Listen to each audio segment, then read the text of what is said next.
ବିଜୁ ବାବୁ ओडिया जातिर परिचय थिले। बिजू बाबू आमर स्वाभिमान, बिजू बाबू आमर अभिमान। आ बिजू बाबू को छाड़ी ओडिशा कथा के चिंता मध्य कर नथिले।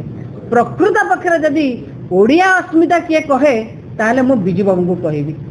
ये हेले सेई बिजू बाबू टिके पूर्व कहूथिले श्रद्धेय चिनू जे पेशावर पर्यंत जाइथिले। खाली सेतिकी नुहे, महिला को केमिति आगु को बढ़ा हबो 92 मसीह त्रिस्तरीय पंचायत राज विधि व्यवस्था महिला को प्रथम करके संरक्षण देइथिला ओडिशा जे भारत वर्ष के देई नथिले। ये हेले सेई बिजू बाबू। बिजू बाबू हेले सेई जे इंडोनेशिया सांगरे जेतेबेले बाली यात्रा थिले ताकू केमिति भाबे जोड़ी किना केमिति जाभा सुमात्रा को निवेदिता आचार्य को मध्य सेतेबेले चिंता करंतु पठेइथिले बाली की केमिति जने जीव गोटे महिला पालटणा जहाज रे यात्री रे। ये हेले बिजू बाबू जे चिंता करुथिले समस्त पई ओडिशार महिला युवक ओडिशावासी समस्त पई आ तांको पई आमे कहिबा के कोन कहिबी मु किछि समझ नाही।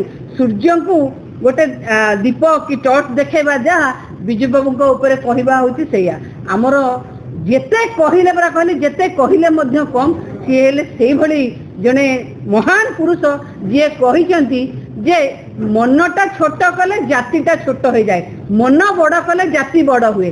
मु गर्व अनुभव करे जेते बड़ा संसद रे तांको विषय अलग दलर लोक माने कहती नेता माने कहती बिजू बाबू का कथा बिजू जनता दल कथा कहले गर्व लागे। सेते बड़े अटल बिहारी वाजपेयी ठू आरंभ करे अनेक नेता जे बिजू बाबूंकर स्मृतिचारण करिसेंती संसद रे मध्य करिसेंती। बिजू बाबू किंतु ओडिशावासी की एते भल पाउथिले बिजू बाबू को ओडिशा बांधी रखे देइथिला।